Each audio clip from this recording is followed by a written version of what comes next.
Welcome to Bloody Good Horror, covering the best and worst of the horror genre since Halloween 2007. Listener discretion is advised.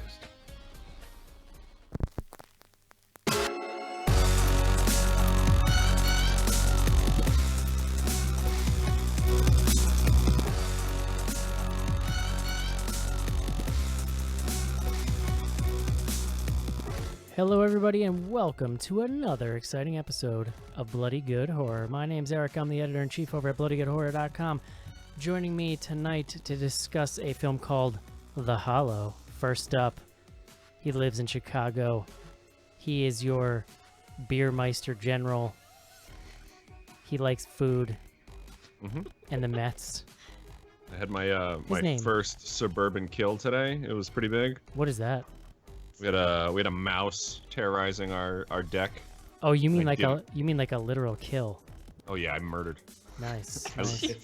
I listen to Ted Nugent now. I'm gonna vote Trump. I get it. I don't know. He just makes sense. You know, I like that he speaks his mind. All of a sudden, that trap went off, and all of a sudden, it just clicked. His name is Joe. Yeah, the last of the Central Time Zone crew. Yeah, that's right. Thank God. It's a sad, cold place. Yep. No more excuses for Mark. Next up on the show, he went to some fancy business school. I forgot, but he also went to Duke, which is the real school that matters. And he lives in New York City, and he's fancier than you. His name is John Schnars.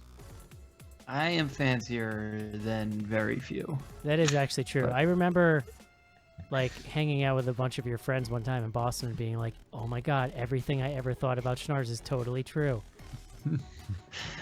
Stop. It was like the brain trust. I felt smarter afterwards. I was just posing. It might say more about you than it does about us. I was just posing. I was just trying to keep up, you know? Act smart. No, you did fine. Thanks, buddy. You hung in there. Thanks, buddy. Next up on the show, he's the co-author of the Instamatic. He's also co-author. He's the co-host of Instamatic and the author of horror fiction. His name is Casey. Hello. I haven't slept a lot this last week, you guys. Ooh. I was freaking out today that I couldn't find my glasses at work, and then I realized I had yet to put them on that day, and they were still in the case. Well, that'll do it. Man. At least you weren't wearing them and couldn't find them. Yeah, I checked there first. So. Oh, good. Parenthood hits some of us harder than others, I guess. Whoa. This last week, it's taken a turn. A turn. Just because you're a seasoned veteran, John, doesn't mean you can go getting all cocky. Yeah, no, it's fair. Boy. I Anyway, have my days. last up on the show tonight, Chief High Priestess of Books and Fancy Reading at Bloody Good Horror. Her name is Cece. Hello. Cece. Yes. How is that nerd club that you run going? What's the latest over there? Well, it's going very well. We decided to read The Girls by Emma Cline for the month of August, which is kind of a fictionalization of the Manson girls. So if you're into Charles Manson and you just need some extra reading on him, this is your book. Like, you straight up are down with Charles Manson, is what you're saying. Yeah. You read all the facts, and now you're ready for the fan fiction. All the facts, that's actually probably accurate. This is the fan fiction for Charles Manson. CC Squeaky Stapleton. Have you read it? How accurate is it? I'm curious. Oh no, I started it today, but I haven't really gotten into it. I'll let you know, but don't know yet. And how do people find that? We are on Goodreads, so if you're familiar with that site, you can go on goodreads.com and just Google Bloody Good Horror, and we have a group there, and everything's up on that site. Very nice. Joseph. That sounds dope. Yeah. Hair Joseph. Tweet with BGH. Oh yeah, we're doing it. Before we do that, we just moved here, and I've been staring at this for the last 20 minutes. What is that? That's amazing. That's so creepy. It's What? It's a poster that the wife made for my 30th birthday. You look like you were 12 in that picture. It's amazing. That was on our honeymoon, so that would have been about like 10 years ago. No, when Joe was actually 12, he looked like Kim Jong-il. I want to say around like 27, I used to have a baby face, and then age hit me pretty hard. Notice how John laughed at that, but Joe did not argue with me. Oh man. Anywho, tweet with BGH. CC knows a thing or two about it, but it is happening this Sunday with what we're calling the new school or the new class of BGHers. Yeah, I think So it's new. No one calls it the new school. Yeah. Nobody calls me that. Are you Yes, Sophie kidding? always heads it up, and I think they're doing Wes Craven's New Nightmare. Yep, which is streaming on Netflix, so you guys really have no argument or reason to not play along. So that's happening at 8 p.m. Eastern Standard Time on Sunday. And pretty much the guys it's Evan, Sophie, and Spencer. Tito, Jimmy, Spencer. Tito's usually there. We'll be on the tweets using the hashtag #TweetWithBGH and watching Wes Craven's new Nightmare Live. Very nice. This is amazing. Sorry, Joe. I did just find the picture that I was referring to. Just tell me I'm not insane. Wow. Wait, what? You in the You gotta look chat, at the I just chat, posted Joe. that You picture gotta- where you look like the ruler of the North Korean People's Republic. Oh yeah, that's a good one. From my my early You- Epcot days. You look like you're surveying a launch pad full of fake missiles. I really like the Beach Boys shirt. You like that? That was my rocking, second too. concert. Can I? I Yeah. don't want Joe. I don't want Many to. Good parts of this picture. It is unbelievable. Joe, I don't want to twist your arm. Is it okay if I put that in the video? Oh yeah, absolutely. Oh, I don't cool. mind. Okay, just so people can see what I'm talking about here. Joe, important follow-up question. What was the name of that dragon? The like weird dragon Oh, Figment thing? and Oh, the man. Dream Finder. More The Figment is still in the ride, but they took the Dream Finder out. a More long time important ago. question: Because who's he was You're gonna cricking out pick kids. such people. who's the child molester with his arm around you? That's my question. That's the Dream Finder. Ooh. That's why he's not in the ride anymore. Yeah. Yeah. Oh my god. There's actually a pretty decent book from Dreamer to Dream Finder about the guy who was like the original one who played that. Huh. He looks like Santa Claus if he uses just for men. So it's interesting. Epcot originally, that was those two were supposed to be like the only characters in Epcot. Like there wasn't supposed to be any like Mickey or Goofy or any like actual Really? of like the character presence. And then like once Eisner took over, like all of a sudden like they started putting like Space Mickey in there and stuff. But originally like that was just supposed to be it for Epcot. It was supposed to be completely separate. You all right over there, Schnars? It's my new. This is I'm making this my like profile picture on all. New wallpaper on his phone, you know. No, it literally like this is a beautiful encapsulation of like a time. It just it's I love it. It's Everything's- certainly- I love that photo. I love the fact that my father, God bless him, has never taken like a good photo You're in not probably looking 30 at years. the. You're not But looking at this the one, camera. like, he got like the monorail going behind. Like he nailed it. Yeah, Makes me happy. yeah, absolutely. The best. Killer. There was something else. Horror Hound Oh, Weekend. Horror Hound. Yeah. Oh yes. Joe. A few. I wasn't sure we were just gonna roll right in. So Horror Hound Weekend is next month. I think it's September 9th through the 11th. Yes. And we've decided a few of us will be going. Casey, CC, and myself will be there. Evan is going to be coming. Sophie and Andy Yes. of Andy's Beard fame. We're not going to have a table or anything. We'll just be kind of wandering around. I'm sure most of us will be wearing our BGH shirts. So if you were there, feel free to give us homemade moonshine and watch us make bad decisions while we drink.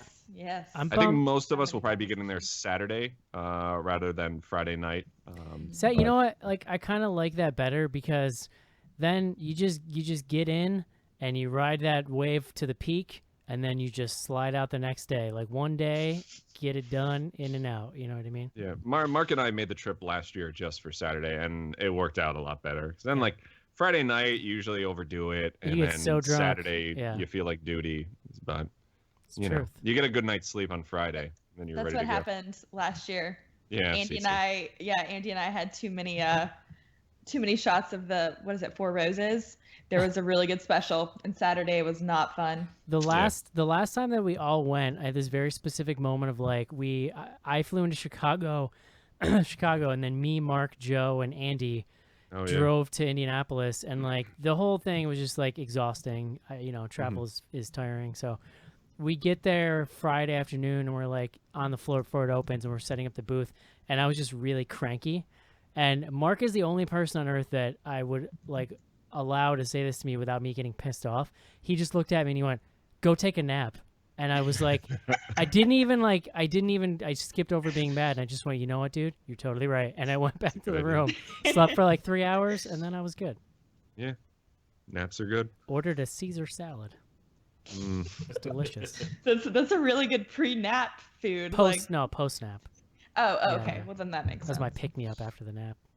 But yeah, I'm looking forward to it. The Night of Living podcast guys will be there. Mhm. So it's always fun to see them. horrorhoundweekend.com, you can find tickets, and I'm sure the closest hotels are all booked up because they book up pretty fast. But it's like if you live in the Midwest, it seems like a good central location to kind of drive into or whatever. Yeah, so. every year, I mean, it seems to get bigger and bigger.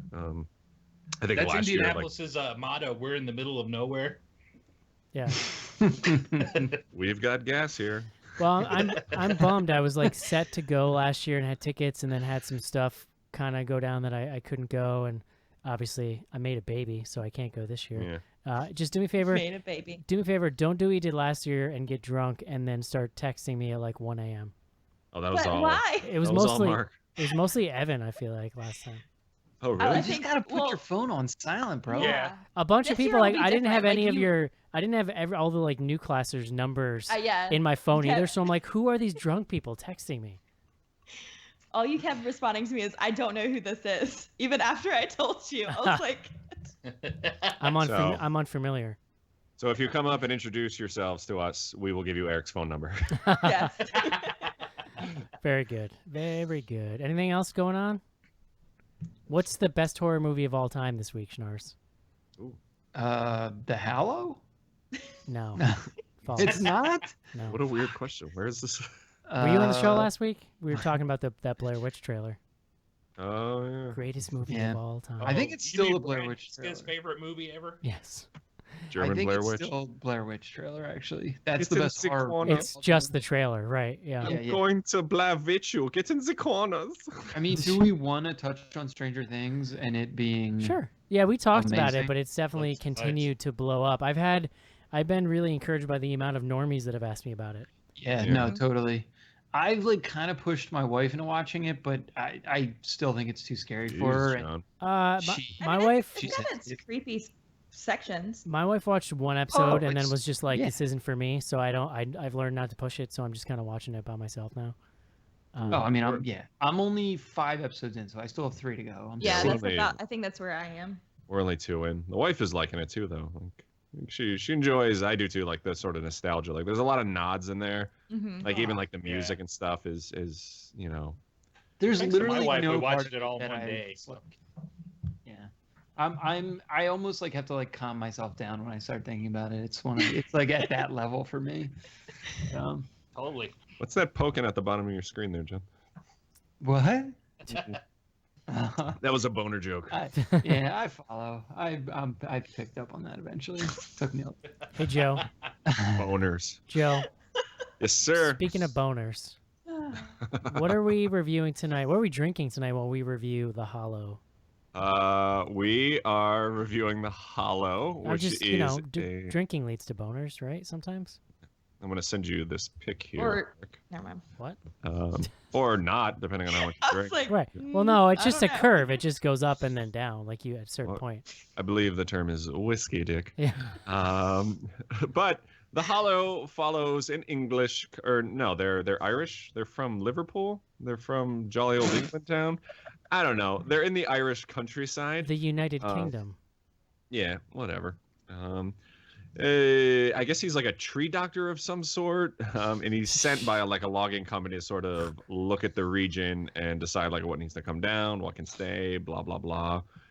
So he's prancing around the English woods, and in honor of that, I picked a beer from the good folks at Great Lakes Brewing Company in, I believe they're in Cincinnati, Ohio. I forgot to look that up, but this is their Conway's Irish Red.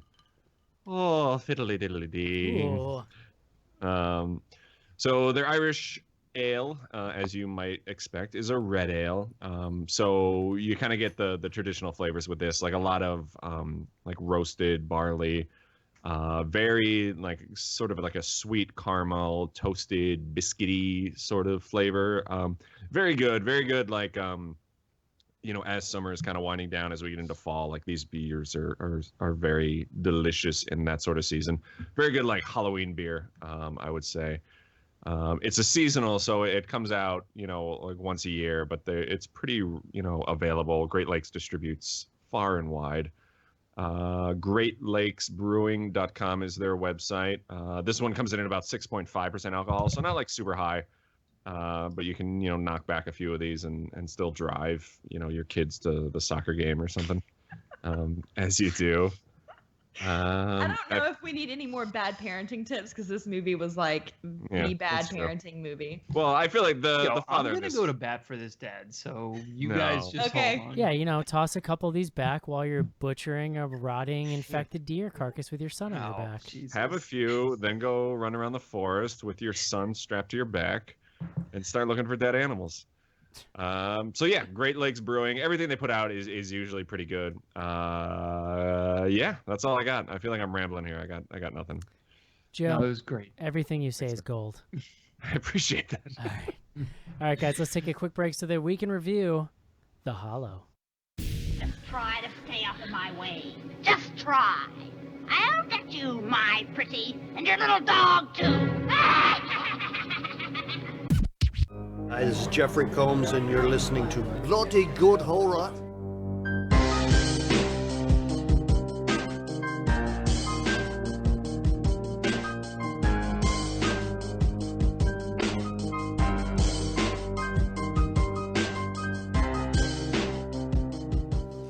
This is it, Jennifer. Your big breaking TV. From the prime time, bitch. Main feature. And we're back. Yay! John Schnars. Eric. It hasn't been a great week for alumni of your business school. Uh-oh, what happened? I mean, I think a lot of us are doing great, actually. Or, I mean, maybe just the most high-profile one, let's say. I don't know that that's actually true, that he would be the most high profile, maybe of this, Where, in this Name moment, one other person. where do you fall on babies crying while you're trying to speak? I'm against it, generally, I would say. Okay. Oof. Bold choice. It's just You in know. 100% of Duke graduates hate babies. True. Anyway, John, you went to Duke, and amongst many things they instilled in you, one of those things is words. It was a class I had. It was just Words 101. 101. Is there like a gas leak or something in all of our houses? Like I feel like we're all just like a little like. I have been loopy for about 4 days straight, so I've been drinking Aunt Sally, which is a Whoa. sour from the Whoa. really. You are from Pennsylvania. Really, Aunt Sally's a sour ale? No, thank you. And that's just what they called it. No thanks. No, John, I'm feeling good, Joe. Stop. There could be a guest. John, do me a Could favor be. and stop saying those words, but please do bring me the word of the day.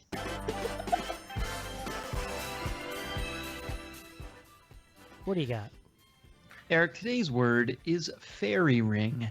Oh. Mhm. Sounds like A something you fairy may have ring. just found like maybe 5 minutes ago. Also known as a fairy circle, elf ring, elf circle, or pixie ring, is a naturally occurring ring or arc of mushrooms. The rings may grow to over 10 meters in diameter, and they become stable over time as the fungus grows and seeks food underground. Fairy rings are the subject of much folklore and myth worldwide, particularly in Western Europe. While they are often seen as hazardous or dangerous places, they can sometimes be linked with good fortune. Ooh, very nice. Yes. They're also portals to the other world. Oh, I would like to take this many uses. take the opportunity to point out one of my favorite ever old timey urban legends, which is the Cottingley fairies. I feel like this might be something CC is familiar with. Nothing fairies? There were these. You made that up. There were these little English girls. I want to say it was like the early 1900s. Might have been. I have to check the Wikipedia. I do know this. They faked that picture. They drew these little fairies, and they took the picture, and then they basically told their parents that they were real, and it became this thing where the photo was circulated, and like, the thing was that people just didn't really have a lot of experience with discerning real photos from fake ones, and so a lot of people just took it at face value and like really thought they were fairies. This is 1917. Really cool, just little thing about, photography and media and urban legends and the Cottingley fairies. You can find it on. Did they make a movie with Mel Gibson about that? I don't know. It's a good question. Oh, well, he was like the dad that came home from the war at the end. Like, oh God, it's Mel Gibson. Oh, I think Lethal Weapon 3 was loosely based on that. I literally have no, I was like, I couldn't even make up the name of a movie you're talking about. It's just so funny. Like, you look at them today and you're like, yeah, that's obviously like paper. But there's some, it's interesting to think about the differing sensibilities and understanding of kind of visual trickery. Yeah, not bad. I mean, Fairies. that's like some Harryhausen shit right there, John, tell me a little about the Hallow. The Hallow. Is it Hallow or Hollow? I think we should get agreement up Who front. gives a shit? Oh, sorry. Jesus Christ. Slow your roll, bro. Out the box. It's the Hallow. Yeah. So the Hallow is a Irish film. I guess you could say it's a UK film. And probably pulled in a lot of different. The UK, USA, Ireland are listed as the countries of origin. But it stars Joseph Mall, Bojana Novakovic. Keep going. Yeah. And the guy from Game of Thrones. No. There's two. There's two Game of Thrones. Yeah, no, definitely. Listen, at a certain point, every actor of Irish descent will have been in Game of Thrones. That's true. I agree. So, that is basically where we are. No, so it's the story of this family, and a family, really, it's a husband and wife, and then a young child, probably, 9 months to a year-old child.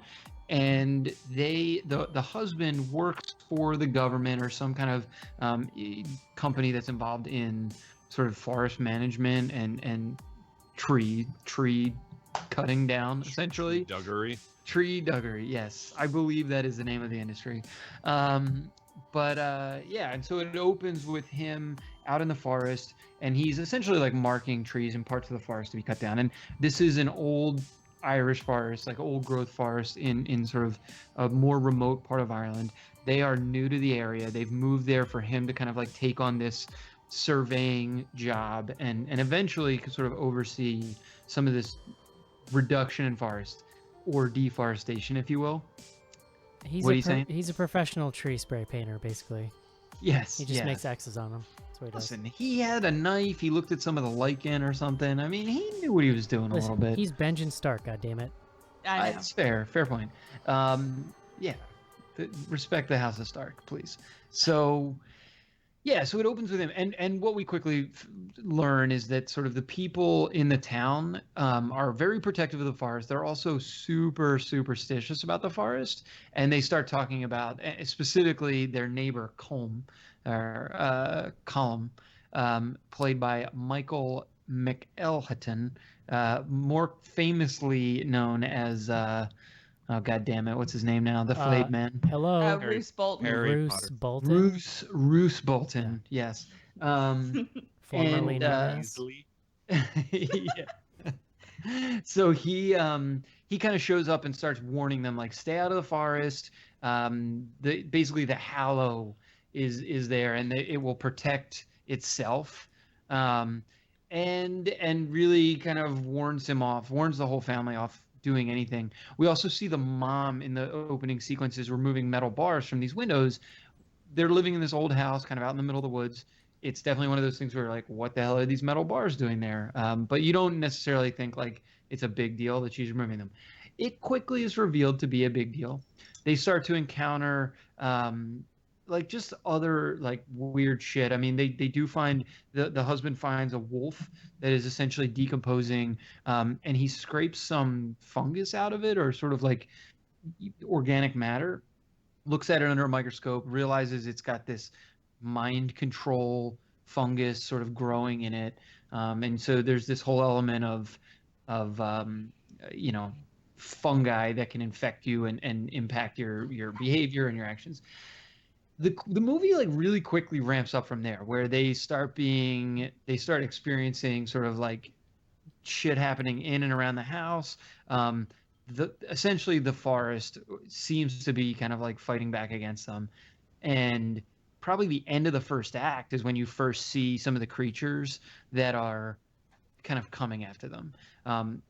Just to like wrap it up, like the husband gets infected pretty early on, and so a lot of the movie is about him sort of like dealing with the infection and us questioning like sort of whether he's able to remain even like as a protector or like viable part of the defense, and then the wife and he trying to deal with the son who eventually disappears or is kind of stolen, which was foretold by the neighbor. Joe, I could keep rambling here. Do you want me to continue? no, or... I'm good with your rambling for now. Thanks, Norris. Kinda. Joe, what did you think? I enjoyed this. I think, I don't know where we even heard of this. I know that there's a review on the site. I want to say Luke maybe wrote it, and had good things to say. But I think we just kind of stumbled upon it last week. But I'm really glad we watched it. I mean, I thought it was, for what it is, you know, it's definitely, I don't know if I would call it like low budget, because I think it looks really nice, but it's not, you know, it didn't get like a wide release. It's not something probably most people have heard of, but it is streaming on Netflix.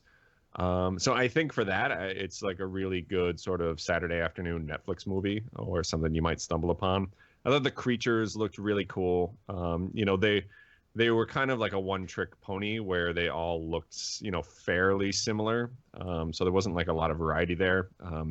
And like John said, you know, there was sort of this folklore of like all like these fairies and everything else kind of going on in the woods. I would have liked to have seen more of that, but I think what we did get, I really enjoyed watching. And the tension, especially like with the baby being, you know, sort of in danger for most of the film, I thought was done really well. So overall, I was a decent fan of this. John, I think just really quick, I think we did get this recommended by a bunch of folks like over Twitter. I think it was included in at least one of our patron surveys, like when we asked. So yeah, I mean, it's been sort of around. Yeah, I agree with Joe for the most part. I should say up front that I had to watch my 3-month-old for a large portion of when I was watching this, and so for me, there was a couple times where I felt like I got lost in some of the like specific details, and so it's kind of curious to hear Joe say like that they could have actually done more. I thought maybe I missed something. At one point, they get a book from the neighbor that sort of like quote unquote explains what's happening or how to deal, and like I never like got the like full circle on that necessarily. They didn't really go too deep into it. Yeah. They just used it for like one specific aspect. It does at the end. It has like one hook too that I thought was actually like really like they use it to end the movie in a really interesting way, which maybe we can talk about briefly at the end. But yeah, so I thought the creature stuff was actually really good. Like I mean, we've talked about it over email, this being somewhat kind of like lower budget, but like you wouldn't really know to watch it. I mean, it's small cast, but I thought they did a really nice job of making it work. This didn't. So I was looking like this actually is listed as unrated, which is kind of interesting. Like they really didn't even try to release this in theaters. And so it is. I do wonder, to Joe's point, sort of about the some of the mythos, and maybe CC can speak to this as our resident myth expert. But like I wonder how this would play in Ireland, for example, where like people like I have the suspicion that this is based at least on some real myths, and like I don't know to what extent it would help to actually like know what those were. Because like it obviously was like a local low budget production. You have all these actors from that part of the world. I did feel like there must be some kind of roots here and some type of folklore. Yeah, the director's name is Corin Hardy. Yeah, so I'm like, pretty sure he's Irish. Come on. I live in Boston. Italian. I know Irish. But yeah, overall, I was a pretty big fan. I actually I would like maybe go back and watch this again at some point because I felt like I enjoyed it. But like, I didn't give it as like I probably missed a couple things that I could go back and enjoy further. Casey. I enjoyed this quite a bit too. There's I feel pretty close to what John and Joe both are thinking. I like John watched this while I was working, so it was. But there's probably a couple things I missed on too. For me, just because I feel to say something different from what these guys are, because I feel pretty on par. The things where I thought this movie had problems was I thought that the first 2 acts were a little bit slow. There's a point in this movie where I had paused it to go to the bathroom or something like that towards the end, and it was shortly after the dad got infected and seemed like things were wrapping up. They were just getting out of the house. There was a lot of stuff going on. I paused the movie and I was a little shocked to see that there was still like 27 minutes left of the movie. Now, that 27 minutes that were left ended up being the best part of the movie. So, bully for them. That was a good problem to have. But it felt like up to that, we had a pretty full movie up to there. And the movie does have a sleepy pace. So that's not a bad thing. But that pace of the first 2 acts, you just have to prepare yourself for, because especially if you hear us talking about it with the creature effects and stuff like that, you don't see a lot of that early on, and it takes a while for that to show up. So you just have to be prepared to get through that to get there. It's not a bad trip. It's just a slow one. Ooh, bad trip. Scary. Cece, what'd you think? Yeah, I mean, I pretty much agree with everything. I really enjoyed it. I had no idea what it was even about going into it. I knew that it was kind of like a creature flick, and that was about it. So I was very pleasantly surprised. And even though, like Casey said, it's a little sleepy at the beginning, the dread and like this, the anticipation of what's going to happen is so palpable that I think that kind of carries you through it, even though, there's a lot of info they're trying to discreetly play in there. And I don't know, I just read an interview with the director, and he was saying that basically he wanted to try to kind of balance this line between fairy tales and reality. And basically, if, fairy tales are real or these things do exist, like how would they exist in our world? So it was kind of based on that concept. And in Ireland, they a lot of people do have to sell off their woodlands to make ends meet. And that's something that they really hold dear. So I think that it was just kind of something that he saw an opportunity to, build on. He doesn't say that it's really part of any particular mythos, except that it's a combination of a lot. There's banshees and fairies and, fairies kidnapping babies and replacing them with changelings and kind of that kind of stuff. It did feel like it felt very pagan and kind of grounded in earthy stuff. You know what I mean? Yeah. I think that, it was just that I didn't see a specific Irish mythos that, that he based it on. He said that he kind of wanted to do a combination of them. But yeah, I thought the monsters themselves were very cool. And I really liked that the whole fungus aspect of, of it kind of being this parasitic agent was reminiscent of Splinter, which that movie really freaked me out. And I really enjoyed it when I saw it. So it was nice to kind of see something similar to that. Yeah, all that fungus stuff that kept showing up around the house in the first half, that was pretty great. Yeah. Kyle is terrified of mold, and he was watching this with me, and he was like, I'm going to leave. I can't watch this.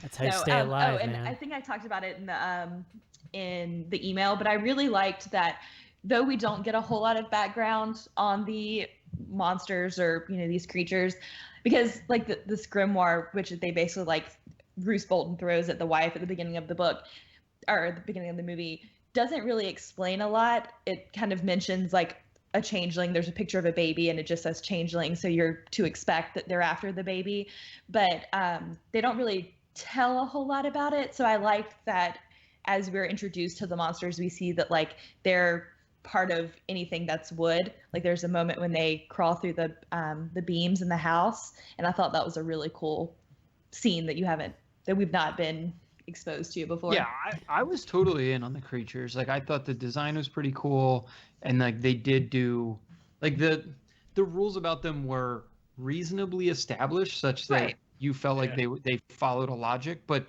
they also kind of could perform a lot of different functions. So. Yeah, I like that they weren't, they gave you some rules, but they didn't necessarily you didn't have to adhere directly to those. So that was neat for me. The whole nature aspect of them was really cool because there was that one scene where they rotted the wood out of the door. That was cool stuff. Yeah. Which I don't understand why he thought putting the baby in a wooden cupboard was the best idea. But because, I mean, I get the whole iron part because fairies are like iron repels fairies like silver repels vampires or werewolves or whatever. Duh. Yeah, obviously. Everybody knows that. You don't have to know that because when the dad picks it up, he burns his hand. So I guess you're just to assume that happens. So that's why they were putting it. And that's why Roose Bolton was like, tell your wife to put the irons back up on the window. I did not pick up on that. Pick up on him burning his hand at all. Like I saw that he brought, but I did not. But it was very fast, and that was kind of. I had to rewind it several times. I was like, "What's happening?" So I'm like several times, really. I'm pretty on board. Well, I had 2 dogs fighting in front of the TV too. So. One more. I didn't quite get that. I'm pretty on board with everybody's thoughts here. I think like just to play a little bit of devil's advocate, I will just say. Like Son of a bitch. No, I enjoyed the movie. It's kind of a mess, right? Like it's really low budget, and I think that a lot of that shows in the pacing. Like where it really wins me over is the creature design and the finale. Like the last 20 to 30 minutes are really, really solid. But like I can't ignore the fact that there was a good stretch of the second act where I was like borderline ready to check out because I feel like it's just a meandering for a while, and it's unclear to me as the viewer at that point, like where I'm supposed to be going with this, you know? Like which parts? Like, because I honestly, I know a lot of you guys mentioned that like over it's email, and I didn't really get that. It's just weirdly paced. It's like nothing happens for a while, and then all of a sudden it gets cranked up to 11 with no mid-ground, and then suddenly like everything has gone to shit. But then there's this long portion of the film where stuff's going to shit, but there's no dialogue happening, so the story isn't really developing any farther. So I'm just kind of left watching this thing, but not really understanding the context of what I felt like I didn't have enough context for a lot of the middle of the film, if that makes sense. Yeah, no, I actually agree with you for the most part. I don't think it ruins the movie. I just would like to point out that like it's not a perfect film by a long shot. Yeah. No, I'm not disagreeing with you. I was just kind of curious because like I didn't really get that like in any scenes. Well, so the interesting decision to me about how this is structured is having the dad become infected so early and having that like it leads to a lot of sort of like, I don't even want to say circular stuff, but there does seem to be a lot of kind of like wavering back and forth. There's a lot of there were a bunch of times where like I wasn't exactly clear which direction it was going. Well, even at the end, which I'm is like, fine even to at keep the you end, guessing, but at the end, I'm like, isn't he supposed to be turned into one of these people now? Like, why is it that I can't tell if they're going to attack him, or if he's going to attack his wife, or if like, and I get that he's just not fully turned yet, but I feel like that stuff wasn't super gracefully done. Well, I don't know that it wasn't like in my opinion, I don't know that it was necessarily that it wasn't gracefully done. It's just that it's just confusing because either he doesn't change into this monster because he can't because he's part human and that's just not how it works. But technically we do know it works because Cora, Roose Bolton's daughter, was kidnapped and we see her as this weird like humanoid tree thing. So that like I don't know, I didn't understand why they brought the whole aspect of the tree people kidnapping kids if they're going to turn into people and then the dad not turning into one, or I don't know. Like, that was the part that got a little messy for me. Yeah, as we kind of discussed it, it's actually kind of coming into focus for me a little more. My kind of issue is like there's large stretches of this film that feel very ethereal and almost like hallucinatory, but I almost wish they had just gone 100% with atmosphere and like hallucinations, whereas they try to throw in this weird scientific angle to it, but they still don't give you enough context to understand what you're seeing. So like I almost wish they would have just stopped with it being like I almost wish it was less grounded, because there's enough grounding to it where I'm thinking like, okay, there should be rationality here and I should understand what's going on. And then there'll just be 10 minutes where they're just like heavy breathing and the father's grabbing his eye and going, oh, you know. I mean, I think that the director said that he was heavily influenced by The Labyrinth and especially Pan's Labyrinth. Yeah. When knowing that, like Pan's Labyrinth is a really good example of balancing those two worlds. And I just think that it just wasn't. It just seesawed a little too much. It's just rough around. It's just rough around the edges. So like to Schnar's point, like if you have anything distracting you, it's really easy to turn your head and turn back and be like, "What the f is going on right now?" Right, and then you've missed something that you needed to have seen. Yeah, my problem is I watched the movie, like, and that's like what you guys. Like, that's why I didn't lose myself. But there was things like the little animations they showed us of what was going on in the dude's blood. It was cool the first time. They showed it like a couple more times. We didn't necessarily need to see it. I kept expecting it to be something more than just like a flicker. That specifically, I thought felt really out of place. Like Eric kind of said, like you had sort of this dreamy vibe, which I think was really accented by like the setting of this, where it's like outside, everything's like a little foggy. You're seeing like all the light through the trees, and then you kind of cut to this weird sort of shitty CGI, and it kind of took me out of. It was very bad. Well, it was also that was to me the definitely the worst sort of effects. And they probably showed that clip of the fungus killing a cell 40 times in the movie. Because every time they want to remind you that the dad's infected, first he grabs his eye, then they cut to like a second of the animation. And it's just I don't think it was needed. Like I think you could have pieced that together without seeing like. That's what I'm saying. I feel like they lean into the scientific stuff too heavy when it's actually not integral to the plot at all. Yeah. Well, that's what I was gonna say. I actually would have just cut all of the science stuff entirely, right? Like, because what value is it ultimately serving? The whole aspect of him changing, and then especially when you get to the end, when there's the whole thing with his humanity fighting back against it, sort of, so he could do what he has to do, say goodbyes, things like that. Pretty solid stuff. But they could have done that without the science side of it. Well, I think that they just they introduce it that way because it explains that he's blinded by his pursuit of knowledge, and he's trying to figure out what's happening, like what this is like. But I mean, then they start using it as this crutch, and I mean, should we talk about honestly?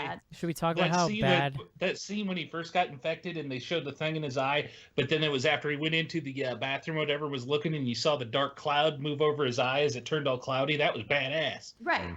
Should we talk about how bad their parenting skills are?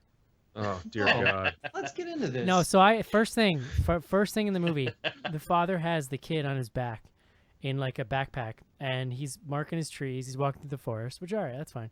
Yeah. Okay. He finds a not just a regular deer carcass, like a disgusting biohazard rotting deer carcass. Like he finds it in like a dilapidated house he starts like and it's hanging through. It's hanging upside down, and it's like oozing black ooze. And he leans right in with the kid right behind his head, and he leans right into this carcass and starts like scraping like a sample off. Hey, he told the kid not to tell his mom. Yeah, don't breathe in. Like the dead deer's nose is pretty much giving the kid butterfly kisses at this point. Yeah, exactly. I don't know. Like that part honestly did not bother me at all. Like if we're in the parenting skill grading, and they put him to bed, and they're just getting hammered and smoking weed and just like going nuts. Yeah. But like again, to me these were like two young hippie parents. Schnarrs is like I'm high right now. I mean, we're good at being. I mean, this is also the parents who like you said. I mean, they're living out in the woods. They're expecting their kid to like grow up in a different type of environment. Like the kid will probably start hunting when he's like 6 or 7. So it's a little different, but. In my opinion, it's weird to like go hiking with your kid, and like, maybe it's weird. No. It's the deer carcass, Schnarrs. Don't put words in my. I just said the hiking was fine. It is the fondling of the deer carcass while your kid is right there. I would say to Cece's point, like even without weird like creepy tree people intervening, there was no way that kid is making it to age 7. I mean, that's a pretty treacherous terrain. And then what did somebody say something about when I would go the opposite direction and say at age 7, the kid would whoop a full-grown Joe's ass, including my ass and Harry. And then somebody said something about when they threw him in the cupboard. Oh, yeah. Well. I mean, at that point, you're not making rational decisions. You're being attacked by fairies, Eric. Like, what? Come on. And the attic obviously didn't pay off, so you're kind of grasping at straws at that point. No, it's just funny. Well, and then so the other thing is they get back and she's like, he's like, getting excited about telling her about this fungus and how it like takes over the zombie fungus that takes over ants. And he's like, I found some today in the forest. And then she's like, don't bring it in this house. And he just looks at her and she's like, oh my God. Like, so they have a kid. He just brings the fungus in the house. That's fine. I mean, that part is a little, like, come on. That's really irresponsible. Yeah, thank you. I wish she would have said, are you telling me that there's a fungus among us? Because I love that album. There's just no reason to think that the fungus, like, there's no reason for him to think anything really weird is going on at that point. No. If it's a fungus, he's it's a scientist. You have Like, a it's his child. job. No, I don't care. He's telling her about You have a how lab outside of your house. Like, Yeah. you don't bring it in the house that you're breathing. Well, to be fair, that house was fairly moldy on its own. Maybe that just builds their immune system up there. Who knows? That kid obviously had whooping cough from living in that house. I will say that, you know, like complaints about unevenness aside, the film won me over in the third act. I really honestly wasn't sure, but when they really start bringing the creature effects out in like full view, and it starts getting really creepy, they're running around the forest, and specifically the very, very end when we start to see these like family dynamics that they've developed. I mean, that stuff was really, really neat, and it gives the film a unique feel.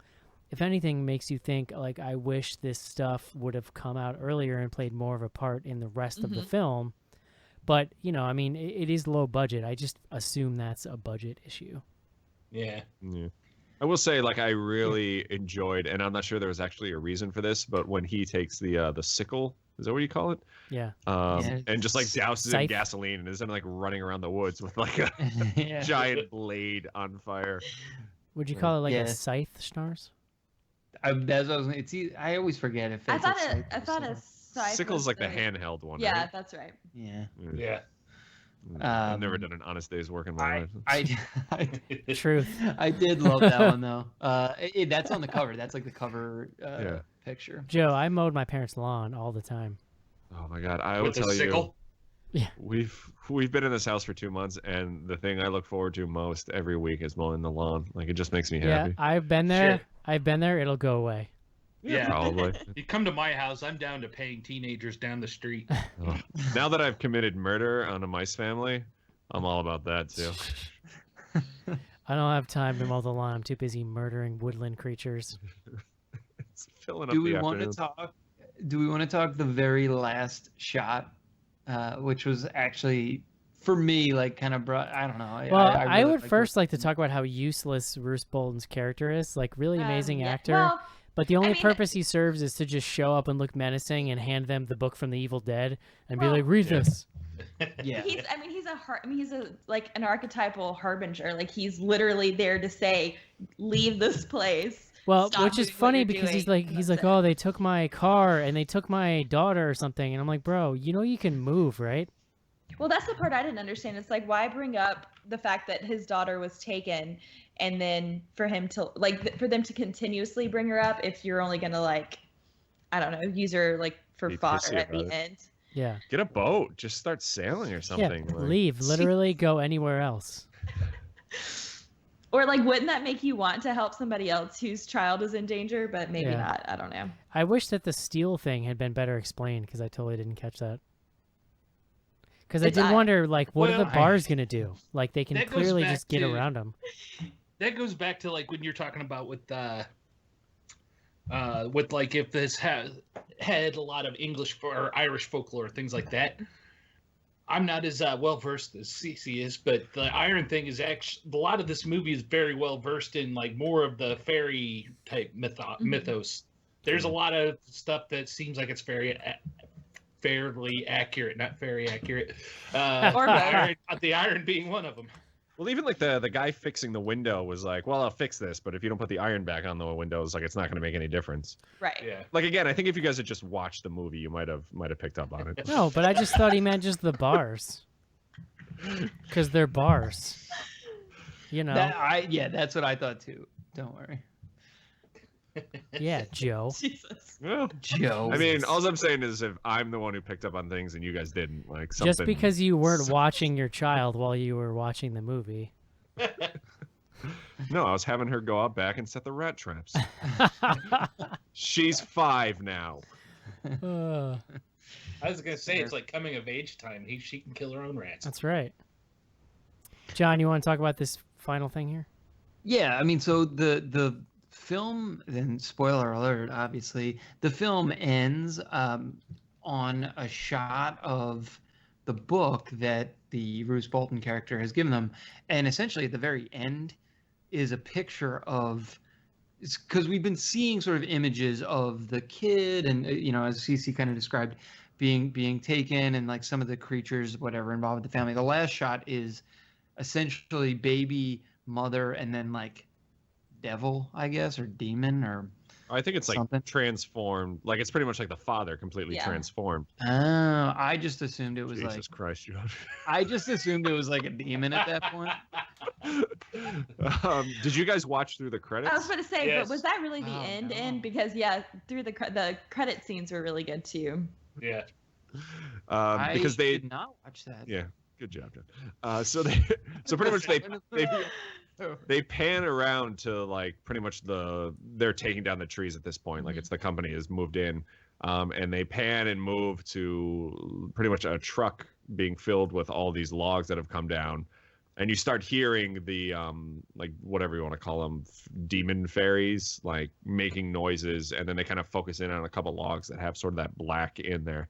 So I think pretty much what they're trying to do is set up, like if they do a sequel, these logs are now going to be like, say, taken somewhere, and these things can kind of get out in the open. Yeah. Yes. Or it'll Hallow be turned into someone's house. City. Oh Because yeah. I mean, because the whole thing is, if you trespass and put down roots, then you'll be hallowed. So they were like, this family moved in, they were trespassing against the land, so the dad was hallowed, and now they'll be like, it just continues the whatever. Circle of on. life. Yeah. Hakuna Matata. The circle of Hallow. There's some really Circle great of imagery life. going on throughout the end of this movie. I thought the whole thing with the baby, because there's the whole thing where dad is infected. He is seeing visions of the baby being one of them, and he's trying to put it into it. Mom sees the real baby. She's trying to get away with it. There was some really cool stuff in there, and I could see, like you guys were talking in the emails early on, there's some stuff with the babies that for you folks to have babies out there was a little disturbing and whatnot. But there was a whole scene when dad finally starts to, when mom finally gets away and dad starts to succumb to the infection, and his version of the baby's laying there in front of him, and the whole thing with the mold and the little creepers coming up out of the baby and stuff was pretty messed up. Yeah, the whole thing about which baby was real is probably the best tension that the film gets. Oh yeah. The whole way through. Right.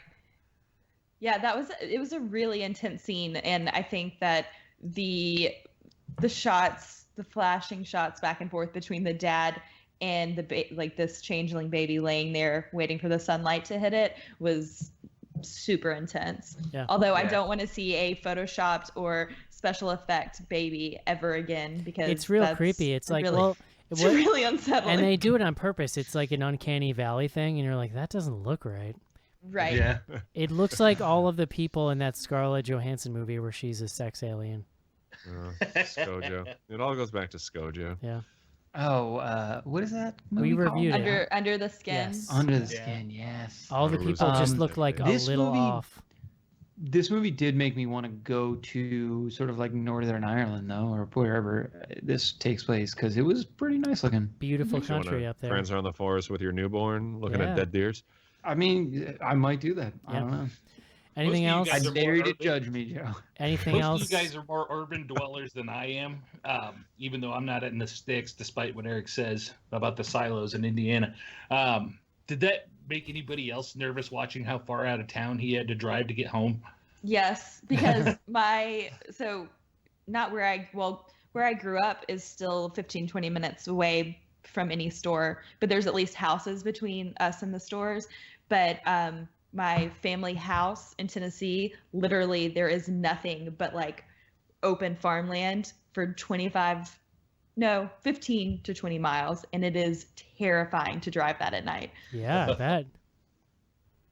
Creepy. Nothing but Yeah. Klan rallies as far as the eye can see. Well, then, but at I least think then, that's a little in a different section of Tennessee, maybe. Joe, that would Or maybe be even further down this way than up there in the mountains. Joe. But then Up they there in the light mountains, they have bigger problems than that. they light the way for you, then, Joe. Yeah. These are redneck street lamps. Yeah, exactly. You might be a redneck. Oh, man. Cece, tell me more about your homeland. I find it fascinating. How many members of your family have done some moonshining? My grandfather makes his own muscadine wine and moonshine. I have an uncle who, I think he does a little moonshine, but he also started growing his own pot and then realized Sweet. that Amazing. what he had was not very good, so that stopped. But What is musca what? muscadine? What is that? It's a type of, it's like a type of fruit. Is that but like it's kind wine of- made out of a muskrat? No, it's wine made No. out of a fruit. Is it like it's Ripple? just Ripple. really bitter at first, and then Huh. it's a little more like the more it ferments, the It's got to sweeter. It gets. age. Yeah. Fascinating. So yeah, my He's- mom's side of the family is from the Tennessee mountains, like the Smoky Mountains, and my Smoky dad, Mountains? That's Mhm. awesome. and then my dad's side of the family is from more South Georgia. So Story time with I like the Cece. fact that Yeah.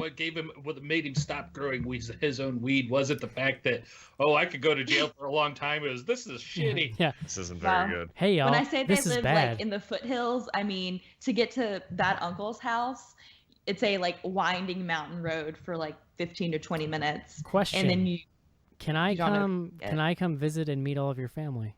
Yeah, we should yes. film that for like the YouTube channel or something. All of us just. Yeah. yes, I heard you might got weed. Yeah, you might not. You might want to do the two sides on different trips, but yes, we can make that happen. Nice. Love it. Would you, everyone here, would you recommend the Hallow, Joe? The Hallow? Sorry. Yeah, I would. Schnars? Yes. Casey? Yes, Joe put it perfectly. It's a great Saturday afternoon Netflix flick. Cece? Yes, definitely. All right, let's take a quick break and do some fan mail. Thrills and chills, gorgeous gals, Transylvanian parties, lots of laughs and sex, romance, I'm just a sweet transvestite. action-packed, 18 great songs, soundtrack available on Ode Records, the Rocky Horror Picture Show, certificate AA.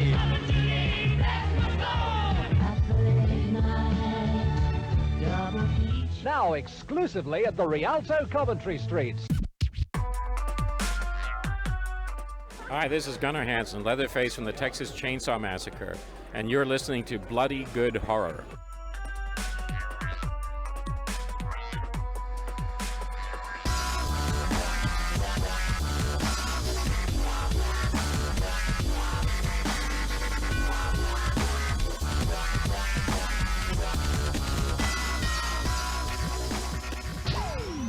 Send your emails to info@bloodygoodhorror.com or hit us up on Twitter at BGHorror with the hashtag AskBGH. And don't forget to pick up back episodes of the show at podcast.bloodygoodhorror.com.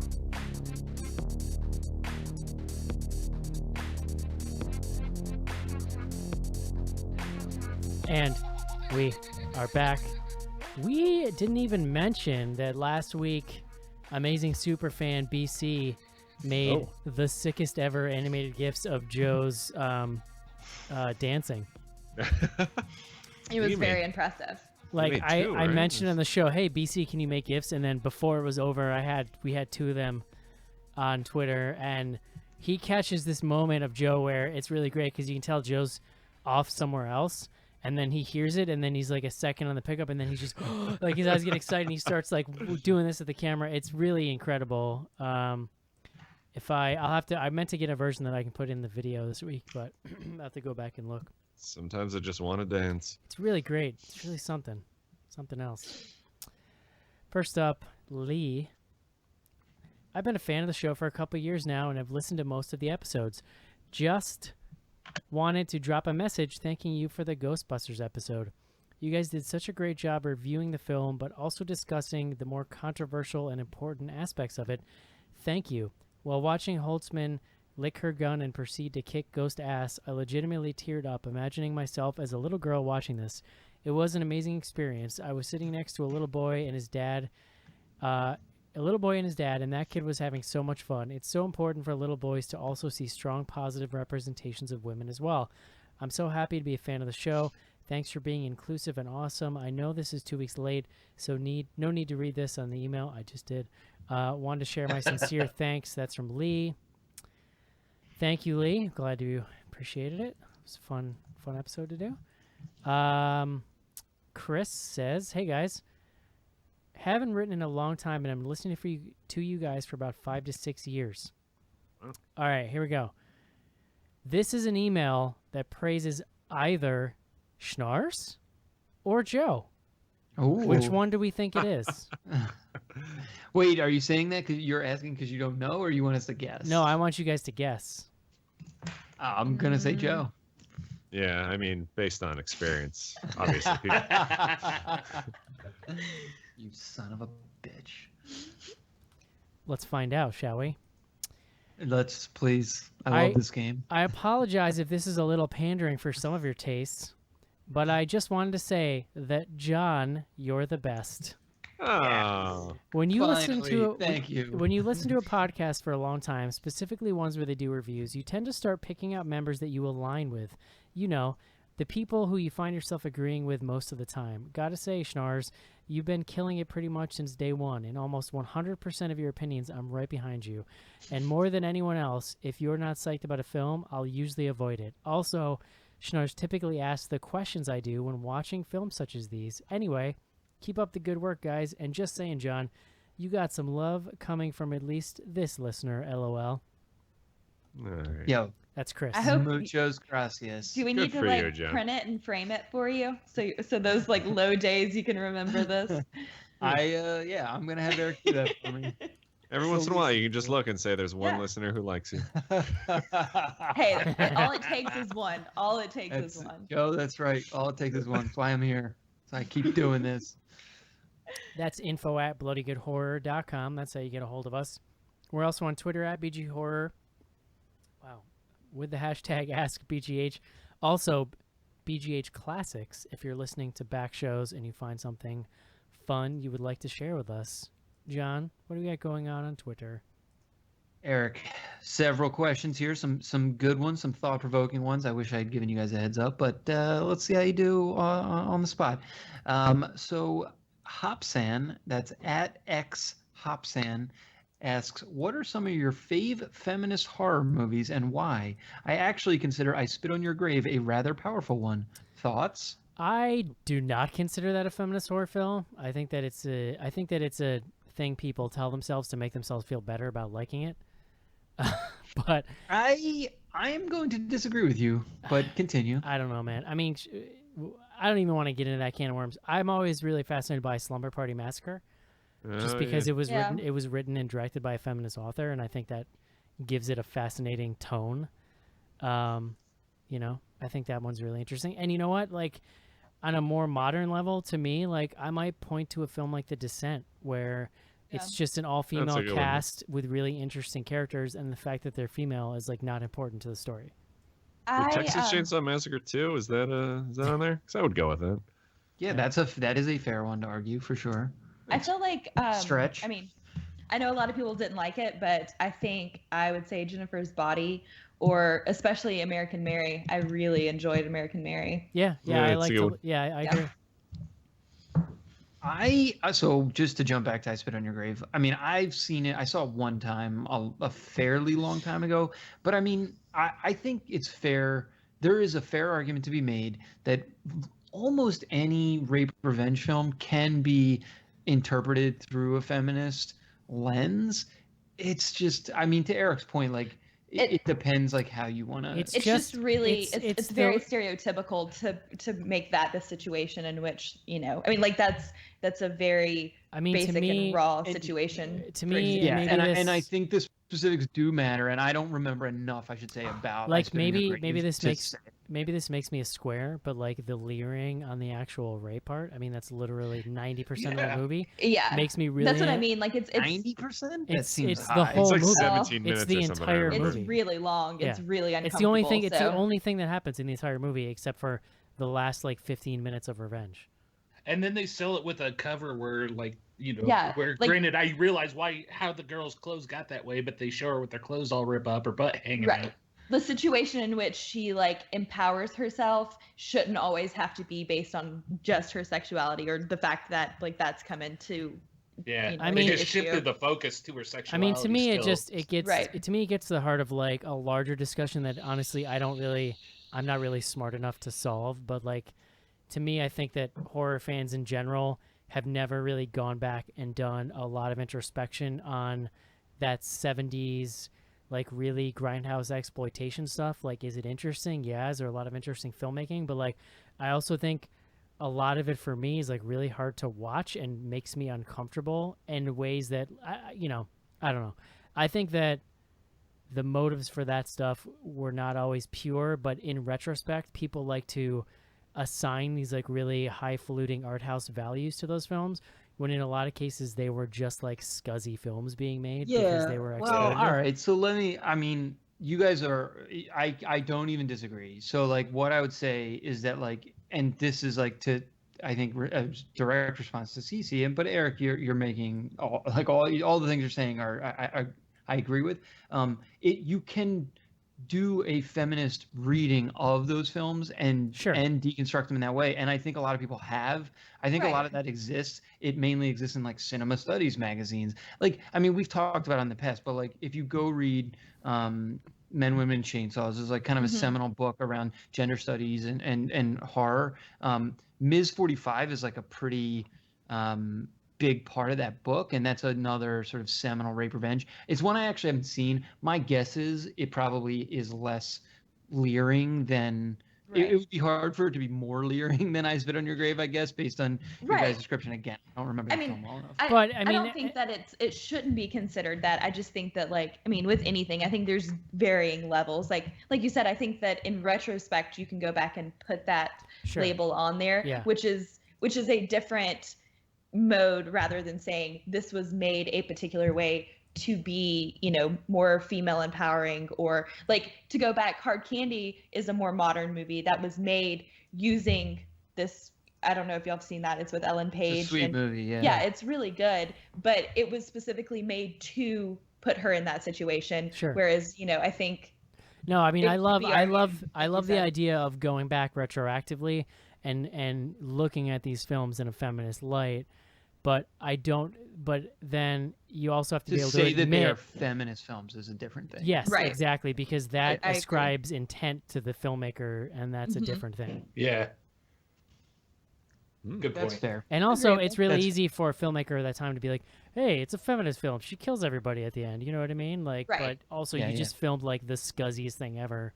You know, I don't know, whatever. It's that movie. I have a thing for that movie. It bothers me. I don't know what it is. I would. It's probably the 17-minute rape scene. That's yeah, probably. And honestly, there is no way prepared. it's only 17 minutes because it feels like the entire film.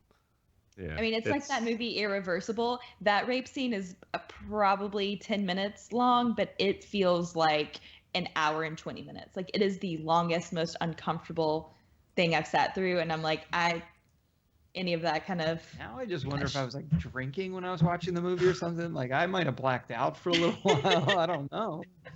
I think we've already established on this episode, John, that you don't really watch the movies.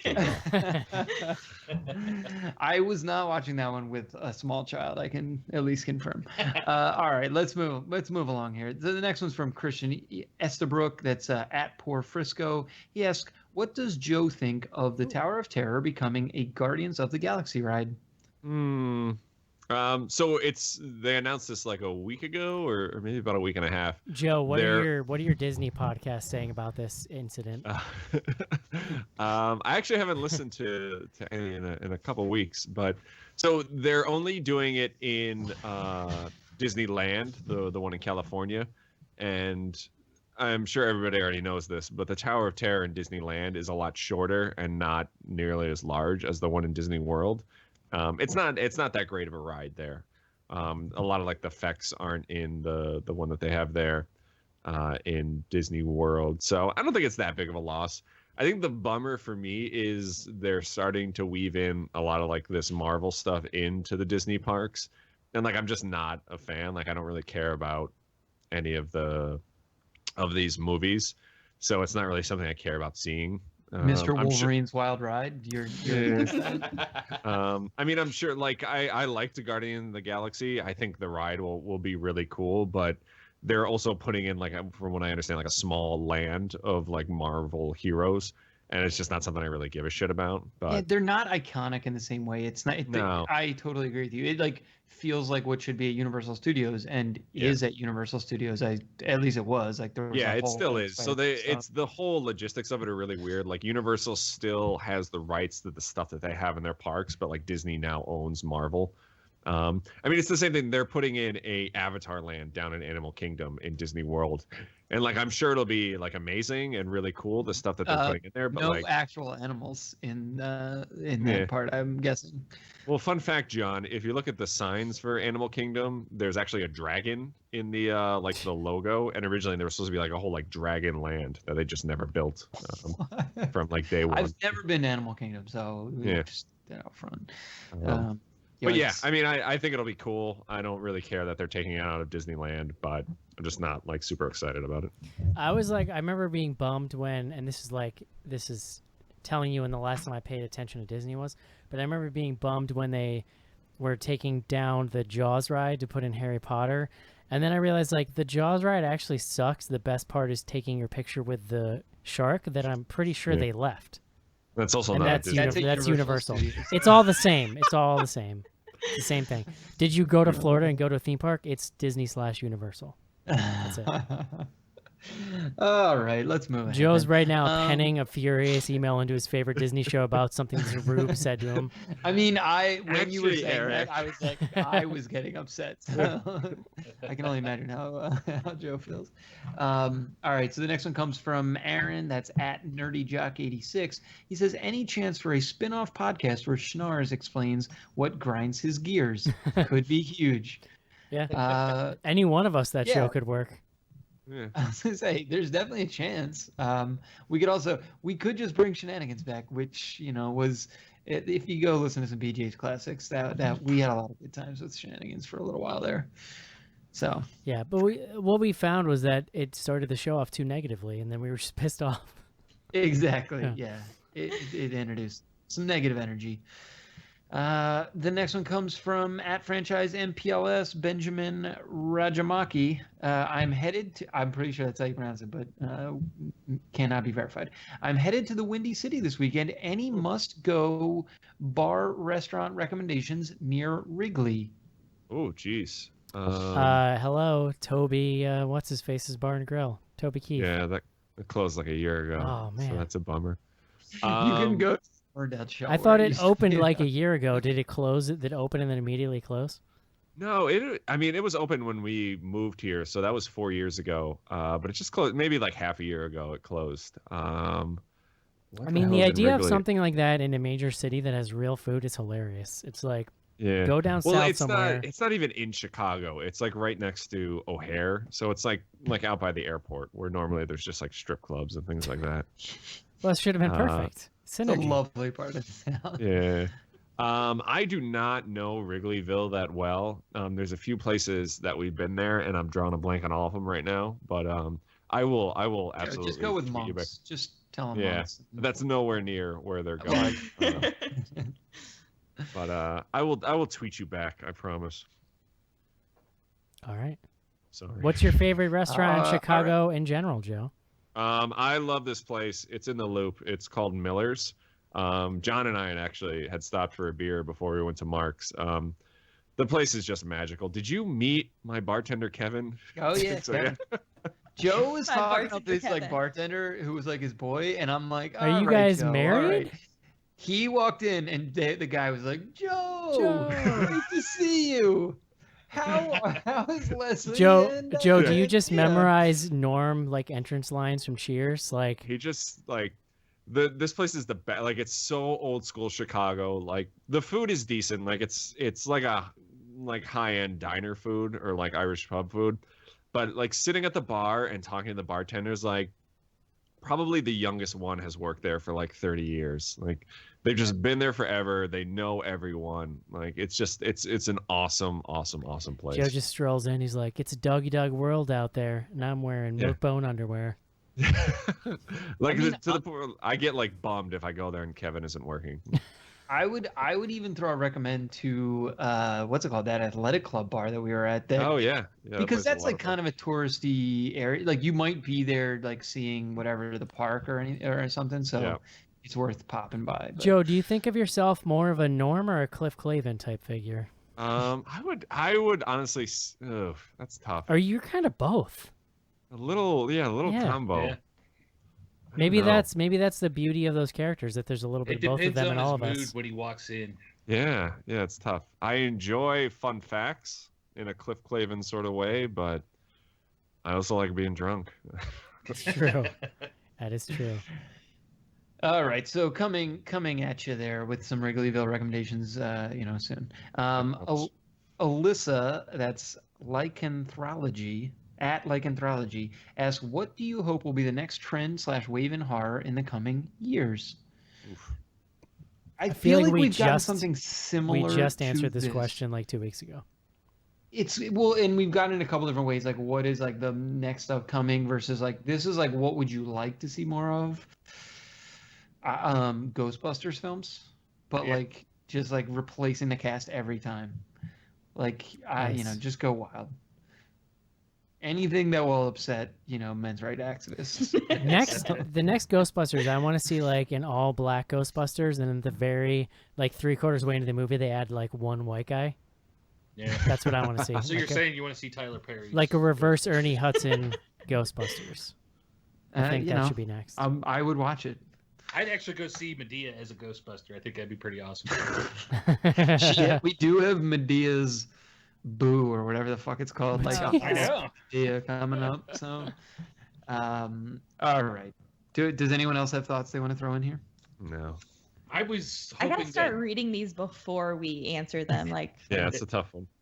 I was hoping that we were going to be getting some good cult movies, because we had some fringe cultish movies coming up here and there, but nothing's really knocked my socks off, and I think it's starting to fade. So yeah, I mean, that's true. I would like to see more of the like Starry Eyes, like Witch, like more of that type of stuff. And I always feel like that's never really going to catch on for most people.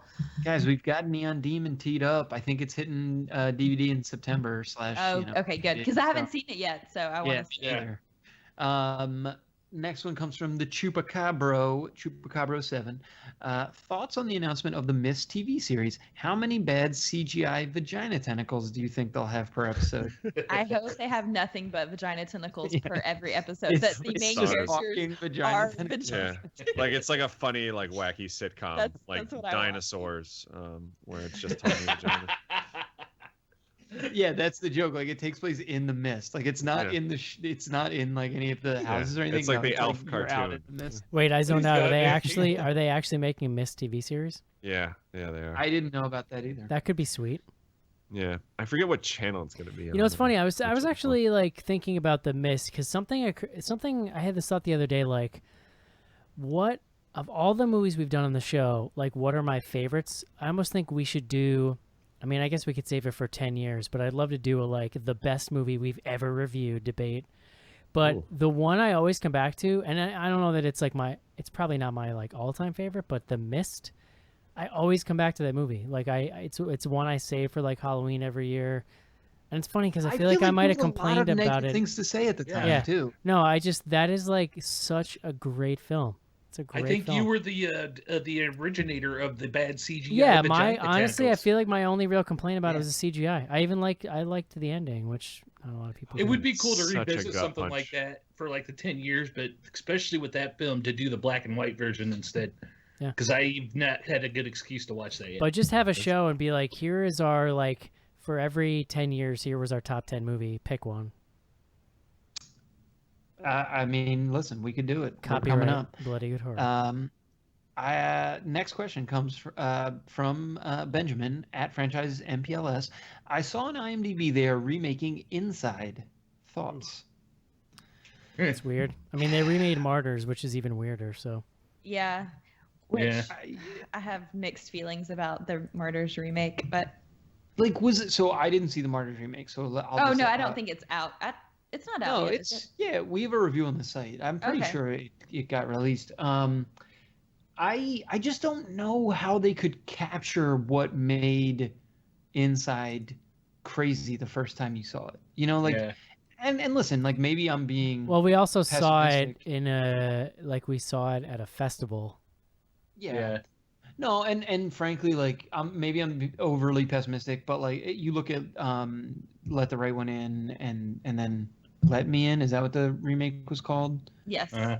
So like it's doable. Like you can turn these far in sort of like, you know, thought-provoking though super gruesome horror movies into interesting English language films, but it's just the way. And rare. actually, I'll be honest with you. I'll be honest. I feel like Let Me In is a more improbable remake than the idea of remaking Inside, because Inside is like, really, if you strip away the Frenchness of it, is like a pretty basic thriller concept that could be done really well. Like, Let Me In. Isn't it like somebody breaks in and tries to take her baby? Yeah. Or Like, is that a different movie? out Before of she her had it. Okay. body. It's still in her body. Like, it's But a pretty. I feel like that bleh. we have other movies like that. Do we? I feel like I've seen another movie that's English. Name it. I will find it. Damn. Yeah, you're talking in generalities here. Yeah. Let's get some. No, I'm My just saying, like, concern would Let be- Me, like. I've also seen 4 movies just like that. I'm just saying, like, Let Me In is a weird ass movie. Let the Right One In. The idea that they were able to successfully remake that and it was pretty good is actually, like, now that I Yeah. think about it, way more surprising. My worry would be in today's cultural climate, as far as everybody gets offended so easily and stuff like that. That's a pretty touchy territory going after pregnant moms and things like that. So I don't know if they'd end up pulling punches or if they go too far over the top to make it extra shocking or what. I remember there was a lot of I mean- blood spurting in that movie. I seem to remember, like, the cop or something getting stabbed in the neck, and it was just like a fountain just, like, shooting out of his neck. When John's classmate gets elected president, we'll be able to hate on babies as much as we want. Yeah, no, Joe makes a great point. All right, let's move on. Nick Scott at Nick A. I'm on Scott. Sorry, I just did a terrible job there.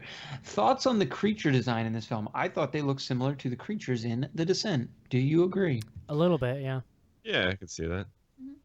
Yeah. You There saw was- a lot more of these creatures than you did of the ones in The Descent, I feel like. Yeah. Like, we Oh, got some yeah. like close-ups of these creatures. You got full body pics, as the Yep. kids say on the internet. They did some cool stuff like with the claws, but for me, especially when Cora showed up at the end with the wig and shit, that was terrifying. Yeah, Yeah. Cora was really creepy. Send Yeah. dick pics. Joe knows way too much about what kids on the Joe's on internet do. Snapchat. Joe runs the Bloody Good Horror Snapchat. What That's else right. does he need to I'm know? Snapping and tweeting. Anyone that just snaps at you, you write full body pics. Full body pic, please. He I writes did get age, John, sex, location. Joe in the Snapchat revolution just sent me a Snap at picture of him BGH. giving me the finger. Yeah, it was good. Good time. Oliver Stout, that's at Stouto114. Which director would you guys like to see take a crack at a Star Wars movie? Paul Verhoeven seems a strangely perfect pick to me. I don't know who that is. That's a really good Paul question. Verhoeven seems like a reach. Who is this? What am I? I'm trying to think. Didn't he do did he do Starship Troopers? Yes, Verhoeven yeah. is Starship Okay. Troopers. Yeah. Yeah, he's done a bunch of shit. I just can't think of it off the top of my head. But RoboCop. Martin Scorsese. Oh, yeah, Total Recall. Mark, come on. That's just Come like on. lunacy. Wes Anderson. I was trying to think of who is the best director alive, and that is the correct answer. So I wasn't sure where to go from there. Go ahead. What's up, all right. Stars? That's all. What about it? You're introducing all separate. What about Edgar Wright? Yeah, I could see that. Yeah, I could see could be that. interesting. How about our buddy Kevin Smith? Kevin Smith. I was just gonna say that. Only if it was about 2 stormtroopers and their life living on the Death Star before it blew up. I think I just got a bloody nose thinking about that. Could stormtroopers wear jorts? That's a good question. Yoda in jorts. Moving along on George. The Lausch, that's at the Lausch, asks, what public personality would be a more horrifying president than ... Voldemort? Kathy Lee Giffen. Kathy Lee would be I assume he means like a real person. Wait, I have it. I got it. Jared from Subway is the only one I can think of that would be worse. Oh. Strong. Yeah, that's a tough one. That's it. Bringing the fastball there. Actually, I might vote for Jared before. You can go with out and out criminals. Like those people, like in general, are like definitely would be worse most of the time. Kathy Lee and Hoda Ticket would probably not be worse on a lot of the I would 100%. I would 100% still vote. make you want to drink bleach. I would totally vote for Kathy Lee first. Team Ripper. Telling you right now. Yeah. There's a lot of people in like the sports world that I could think of that would be they're all just garbage people. They're just so crazy. Joe Rogan. Rogan. I don't think I would. I don't think I could vote for Joe Rogan. Yeah. I mean, it's really the real question is who do you think would want to be president? Because like Bieber doesn't. I don't think we. No, Ted Nugent. Isn't Bieber Canadian? Yeah. Bieber's Canadian. Yeah. Bieber's Canadian, right? Yeah, that's true. Yeah. All right, this has been lovely. We'll keep it rolling. Alex is at 40 Ounce Heroes. He says, "Have you guys seen the early reviews for Suicide Squad? I'm too lazy to check for myself." Sorry. It's like bad reviews, or at least like middling reviews, and the trailers look terrible. They look fun, but I'm kind of having the same feeling where all the reviews for Batman versus Superman came out, and they were so bad that it made this thing kick into me where I'm like, I have to see it now. So I went and saw it, Batman and versus Superman was Zack Snyder, so you knew it was going to be bad in a specific way. That if you could tolerate Zack Snyder, you were going to be able to top. And I wouldn't call it like that movie. No, I wouldn't call it good. It's fun, it's dumb fun, but it's not good. I mean, I'm excited to see it, but I'm a DC fan, and unfortunately, it's like I have to be excited for it because it's all we're ever given. But I think I've tried not to read any reviews because I'm trying not to already have that situation like I did with Batman vs Superman. But I'm seeing it tomorrow, so I'll let you know how it goes tomorrow and how upset I am. Casey has a I don't know about the reviews, but that poster is awesome. The poster is fun. Yeah. And I mean, I was excited. I love the soundtrack. I know, I did see some write-up that I didn't read, but I saw the headline that the movie was edited to match the trailer. So it's a little concerning. Yeah, I've heard that they did reshoots, and then it kind of resulted in weird tones and unevenness. And Batman versus Superman is super uneven too. Right. But I feel like it's going to be super uneven in a different way.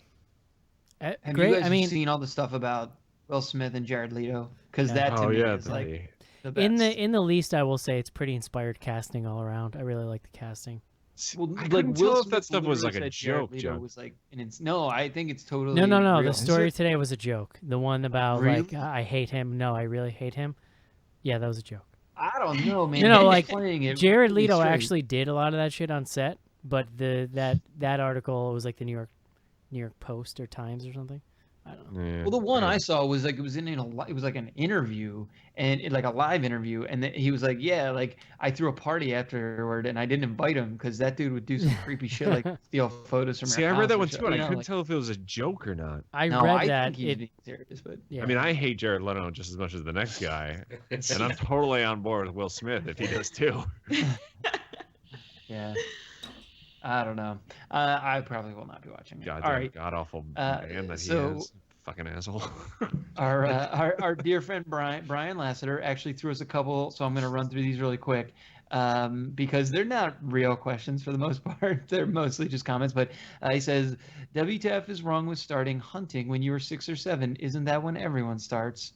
#redneck life. There's nothing. That's what I said. That's what they were probably doing is just prepping him. Yeah. I concur, and I support this that whole line of thought. I He do then not. Don't have a says, grocery store near you? What's the problem? Yeah, thank this you. one, Thank this you, one Joe. was directed at CC. So he tweeted at CC writes, Tennessee is the birthplace of the Klan. It was started by General Nathan Bedford Forrest. No, I'm not a member. Sorry I said yeah, anything. I'm sorry. Tennessee is also a pretty decent sized state, and Pulaski, Tennessee, where it was founded, is over 6 hours away from my home Bill. base. Dropping So quick. good try. Bill I'm sorry I brought this Pulaski. up. And also those people, like, my family was so poor, they were more worried about just surviving than to join the Klan. But Cece, okay. All right, Cece, listen. Brian can take this up Cece, on no Twitter one- later. No one. Listen, No. don't try to hate on me on Twitter. Cece. So speaking of the Beat Klan, someone. we had 2 weeks ago here. It didn't happen in my neighborhood, but boy. neighborhoods all around here. People woke up on Sunday morning, like 2 Sundays ago, with plastic baggies in the end of their driveways filled with white rocks and a letter about how they should join the Klan, and they were covering entire neighborhoods with it. What Jesus. the fuck? You know where that? Fucked up. You know where that never That's jacked up. happens? You know where that never happens? Boston. Yeah. Also, You know where that does happen, though? Upstate New York. okay, Because fair. if you remember Yeah. correctly, when we were children That's in why- Schenectady, that giant field near SECC, there was rallies there. That's why I left. Boy. Cece, nobody's saying that you're in the Klan. We're just saying your neighbors are. Well, I don't know about my neighbors. I'm not And your friends with them. neighbors are like 40 miles away, so I Yeah. don't think it's Well, that awful. well, yeah, that's true. Exactly. That's why I moved to the city, and now I have fences. Good fences make good neighbors. There You you do your go. thing, and I do mine. Are the fences white? No. Okay. Jesus. Good. Nice. All right, Nice one work. last question. Let's Good move. job. Let's move away, please. Brian asks, in conclusion, is Joe BGH's new dance called lollipop gilding? Oh. Joe, It I have. wasn't, but it is now. Joe, I took those two gifs and I created like a 4x4 grid of you just dancing in the video. It's pretty great. God. And then on the other side of the video is you at Disneyland at age whatever you are. If you watch that too long, I think like every hole in your body will just start shooting things out. Too far? So, All right, let's go. No, it's perfect. But yeah, I think that's all we got. I'm checking BGH Classics. Oh, no, we actually have one. Franchise MPLS says, oh boy. Oh, Nice. God, I This know is a this one. spicy one.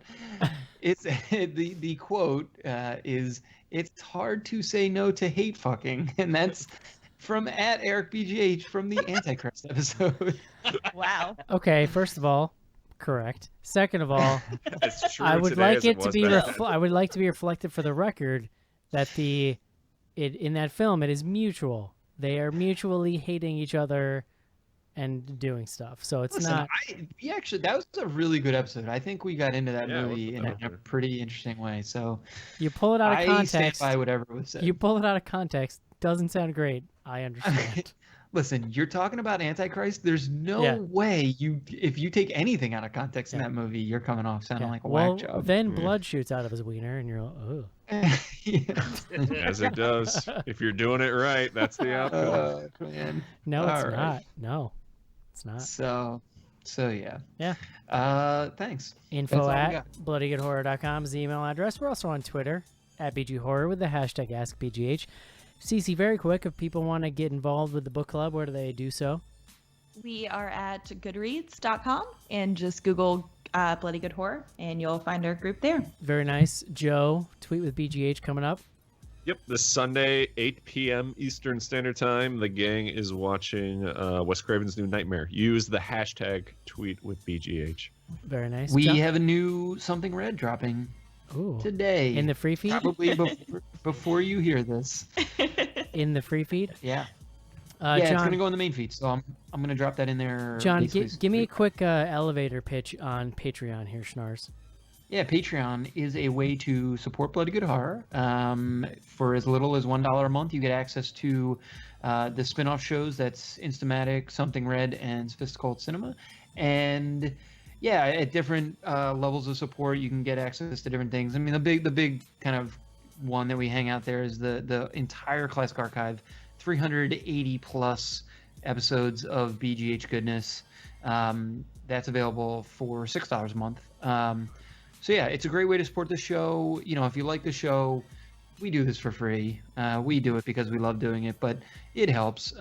It is helping fund some of the trip to the Horror Hound weekend. So, you know, doing a little bit of the support there. And yeah, thank you to all the patrons, which we don't say enough. You also, yes, definitely thank you to the patrons. But you also, I think, like, don't undersell Schnars. At the, I believe, $3 level, you get access to the live streaming video of the show every week, including the pre-show where you can weigh in on such tantalizing questions as, are Eric's shoes dad shoes? That is factually accurate. So, yeah. And the Louch weighed in, and he said New Balances are awesome. So, Okay. you know. So there you go. There you go. Yeah. I'm just saying, they're not dad shoes. Thank you for that, Schnars. You can check that out, patreon.com/bloodygoodhorror. Also, Mark, the editor, the daily managing editor, let's call him, of Bloody Good Horror, has been coming up with all kinds of content over on bloodygoodhorror.com, including daily reviews, lists, and other fun stuff. So check that out, bloodygoodhorror.com. That's going to do it for this week's episode. Hope you enjoyed the show, and we'll talk to you next week. See yous. See ya. Goodbye, everyone. Bye-bye.